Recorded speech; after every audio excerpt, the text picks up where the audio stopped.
السلام علیکم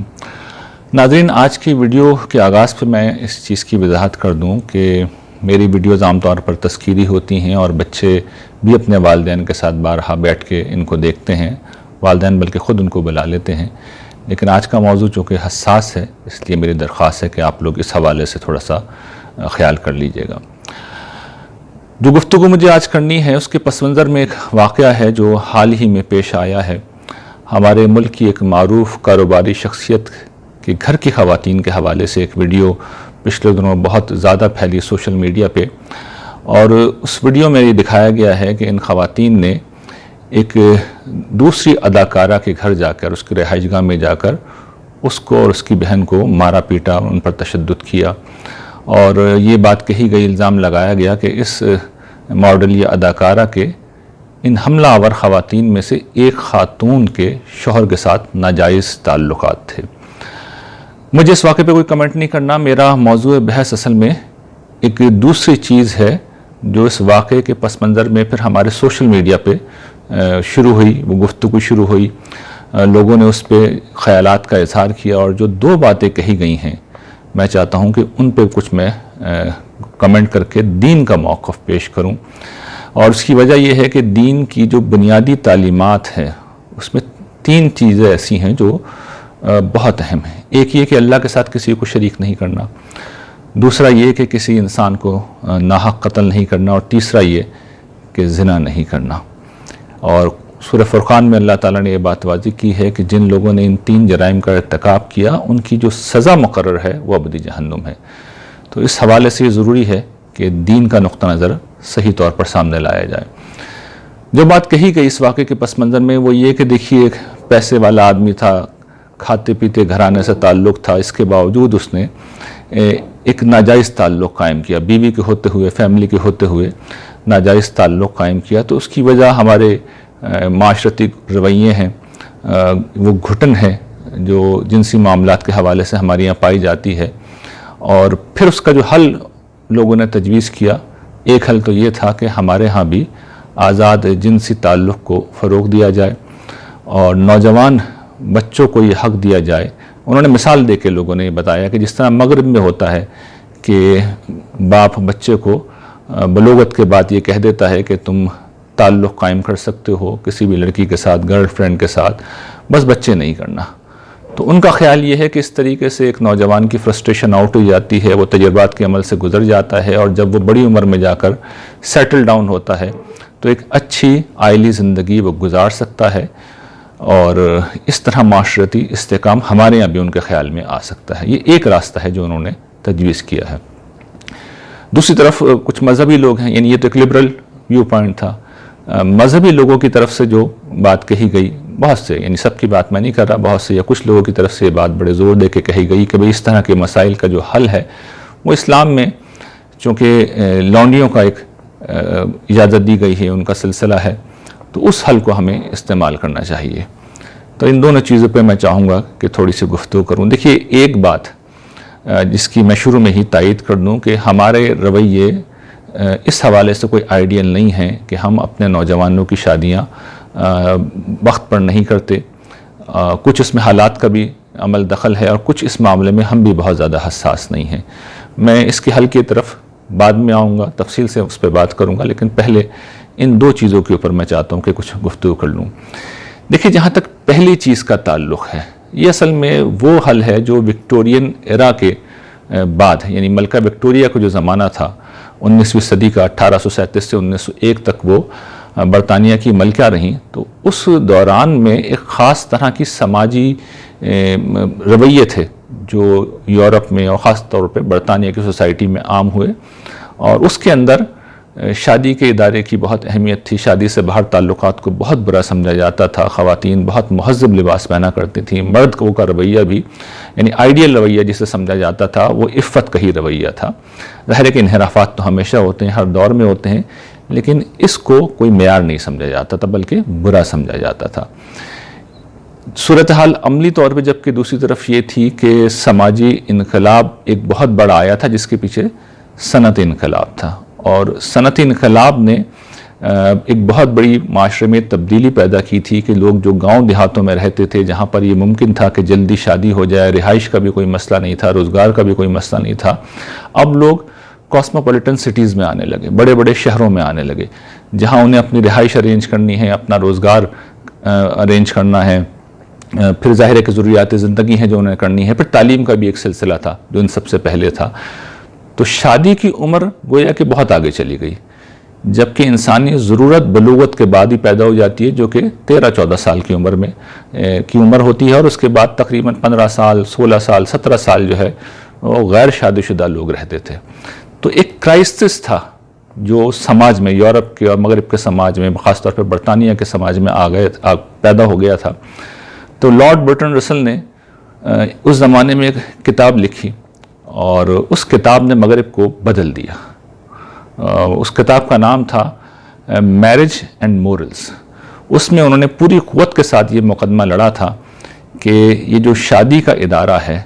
جنسی تعلقات کا اس سے کوئی تعلق اس پہلو سے نہیں ہے کہ یہ کوئی لازم و ملزوم نہیں ہے، یعنی جنسی تعلقات کو انسانی ضرورت سمجھ کے آپ الگ کر دیجئے، اور خاص طور پر پری میرٹل جو ریلیشنز ہیں انہوں نے اس کی بڑی وکالت کی تھی، بلکہ وہ اس حد تک گئے تھے کہ ان کا کہنا یہ تھا کہ کسی ایسے نوجوان کو شادی کرنے کی اجازت نہیں ہونی چاہیے جس نے شادی سے پہلے جنسی تعلقات کا تجربہ نہ کیا ہو۔ میں چاہوں گا اس موقع پہ ان کی اصل عبارت آپ کے سامنے پڑھ دوں ان کی کتاب سے، تاکہ آپ کو اندازہ ہو کہ ان کا نقطہ نظر کیا تھا اس معاملے میں۔ وہ لکھتے ہیں، I should not hold it desirable that either a man or a woman should enter upon the serious business of a marriage intended to lead to children without having had previous sexual experience۔ یعنی جنسی تجربہ حاصل کیے بغیر شادی کے ایک ایسے ادارے میں داخل ہونا جس میں آپ کا مقصود اولاد حاصل کرنا ہے، یہ کسی صورت میں بھی پسندیدہ میرے نزدیک نہیں ہے۔ یعنی وہ یہ چاہتے ہیں کہ نوجوان، یہ جو ان کی عمر ہے 13-14 سال کی عمر سے لے کر 30 سال کی کم و بیش عمر تک، جنسی تجربات کریں، گرل فرینڈ بوائے فرینڈ کا جو اب تصور عام ہو گیا ہے، اس کے بعد پھر وہ جب سیٹل ڈاؤن ہو جائیں زندگی میں، نفسیاتی طور پہ خود بھی سیٹل ڈاؤن ہو جائیں، پھر وہ شادی کریں، بچے پیدا کریں۔ ان کا خیال تھا کہ اس طرح اسٹیبل خاندان جنم لے گا۔ اب تو خیر تجربے نے بتا دیا، 100 برس سے زیادہ ہو گیا اس سلوشن کے اوپر، کہ اس میں کتنے مسائل تھے، لیکن اس وقت بہرحال یہ بہت ہی زیادہ پرکشش قسم کا ایک سلوشن تھا۔ گرچہ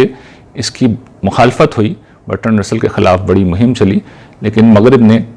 اس حل کو قبول کر لیا۔ لیکن جو مسائل ہیں وہ اپنی آنکھوں سے دیکھتے ہیں، اور جو سب سے بڑا مسئلہ میں سمجھتا ہوں اس زمن میں ہے وہ یہ کہ یہ سلوشن اصل میں اس دنیا میں جنت کو حاصل کرنے کی کوشش ہے۔ یہ پاسبل نہیں ہے، یہ پاسبل نہیں ہے۔ دیکھیے، یہ صرف جنت ہے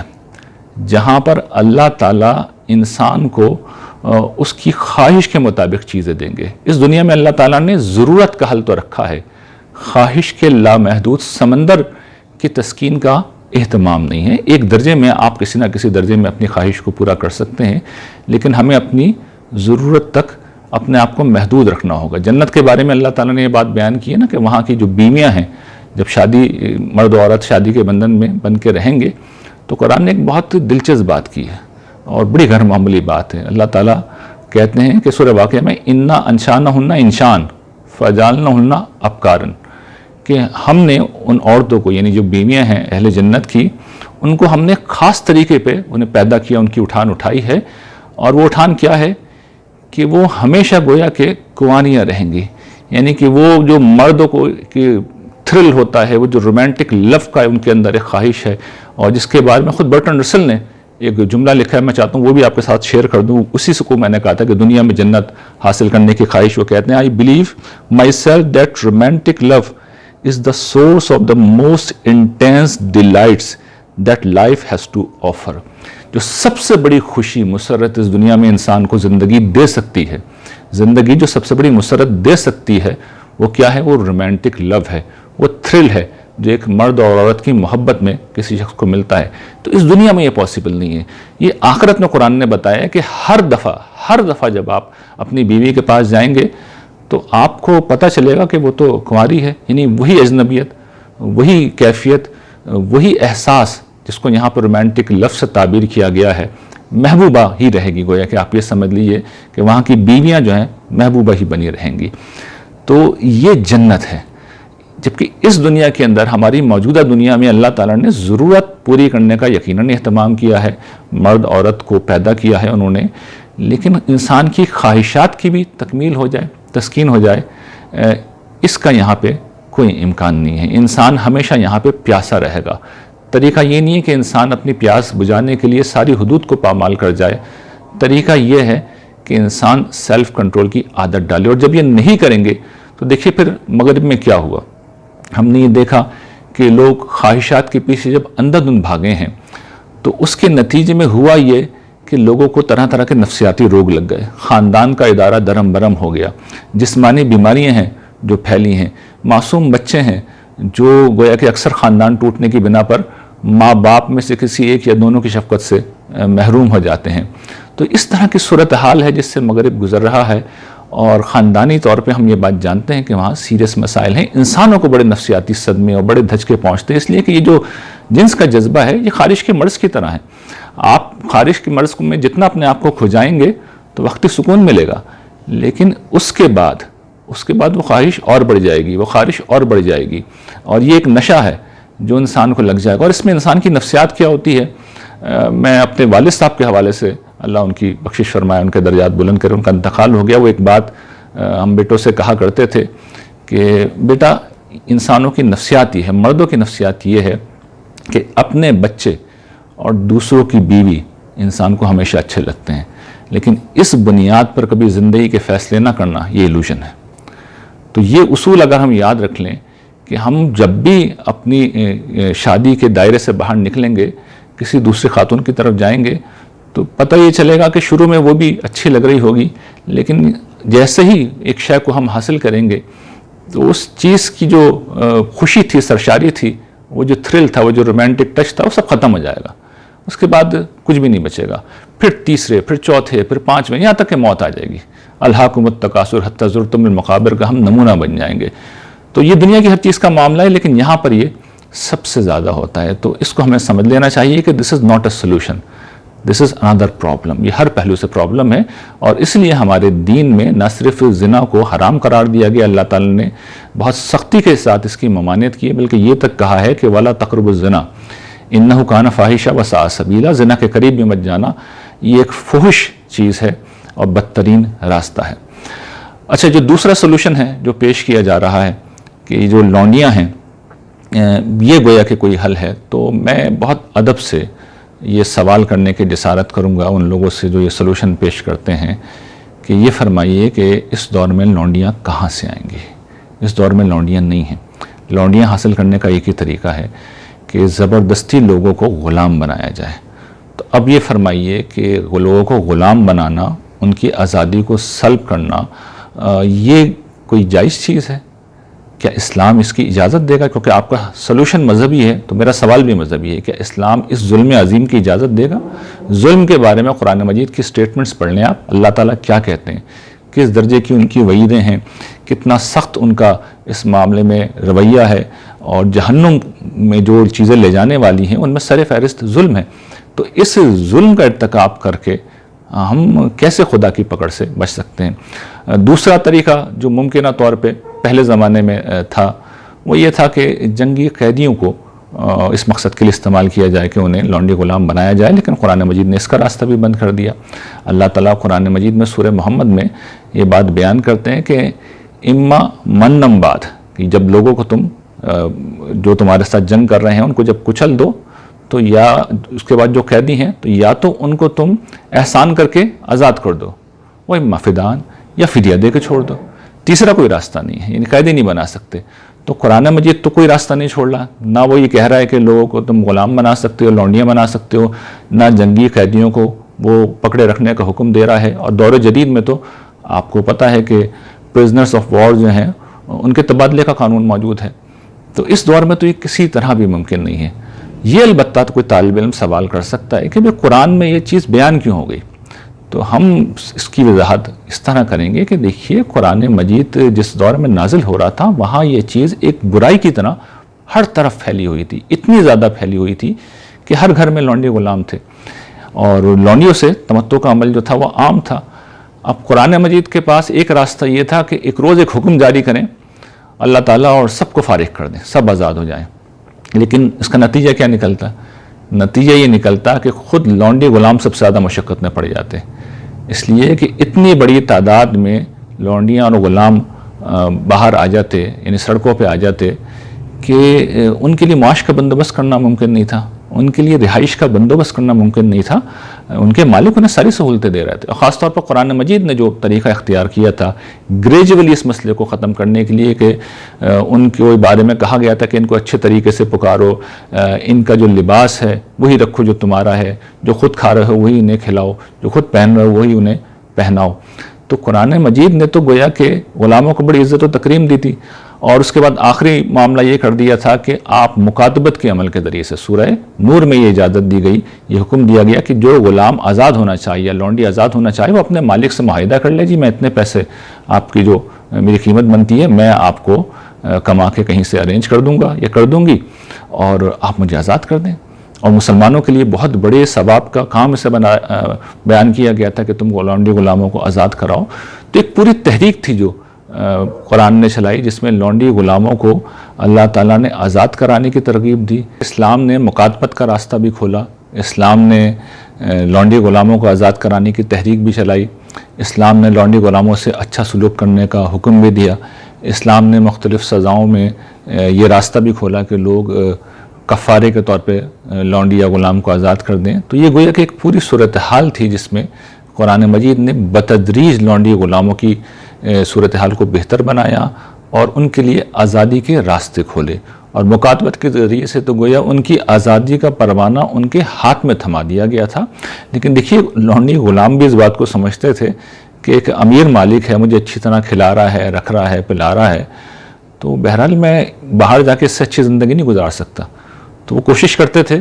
کہ جب تک کوئی مجبوری نہ ہو وہ اس انسٹیٹیوشن کو نہ چھوڑیں، اس لیے کہ باہر جا کے انہیں بہت اسٹرگل کرنی پڑتی۔ تو اس لیے گریجولی اور آہستہ آہستہ صورتحال بہتر ہو رہی تھی، اور یہی اللہ تعالیٰ کا طریقہ ہے، وہ گریجولی اور فطری طور پہ ہی، فطری طریقے سے ہی معاملات کو بہتر بناتے ہیں۔ اچھا، اسلام جس وقت عرب میں پھیل گیا، غالب ہو گیا،